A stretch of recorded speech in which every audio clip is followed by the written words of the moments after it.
Once upon a time, there was a woman who wanted a child, but didn't have one.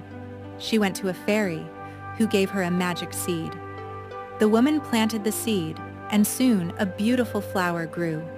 When the flower bloomed, inside was a tiny girl, no bigger than the woman's thumb. She called her Thumbelina.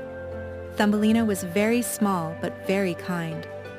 She slept in a bed made from a walnut shell and used petals for blankets. The woman loved her dearly. One night, a toad saw Thumbelina and thought she would make a good wife for her son. The toad took Thumbelina while she was sleeping and carried her to a pond. Thumbelina woke up on a lily pad, frightened and alone. The toad said, "You will marry my son." Thumbelina was very sad. The fish in the pond felt sorry for Thumbelina. They chewed through the stem of the lily pad, and she floated away.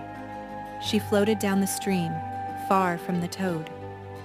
Thumbelina floated until she met a butterfly.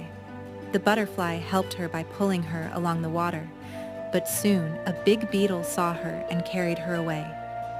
The beetle thought Thumbelina was pretty, but his beetle friends did not agree. They said she looked strange and had only 2 legs, so the beetle let her go. Thumbelina was now alone in the forest. She wandered until she found a cozy home made by a field mouse. The field mouse welcomed her in and shared food with her. The field mouse told Thumbelina that she could stay for the winter if she would help with the chores. One day, the field mouse's friend, a mole, came to visit. The mole was rich, but blind. He fell in love with Thumbelina and wanted to marry her. The mole took Thumbelina to see his dark underground house. Thumbelina did not like it because there was no sun or flowers. In the tunnel leading to the mole's house, Thumbelina found a little swallow lying still. She thought it was dead, but when she touched it, she felt it was still warm. Thumbelina took care of the swallow, keeping it warm and feeding it. Slowly, the swallow became better. When spring came, the swallow was strong again. It thanked Thumbelina and asked her to fly away with it to a warm land. Thumbelina climbed onto the swallow's back, and they flew far away to a beautiful place full of flowers.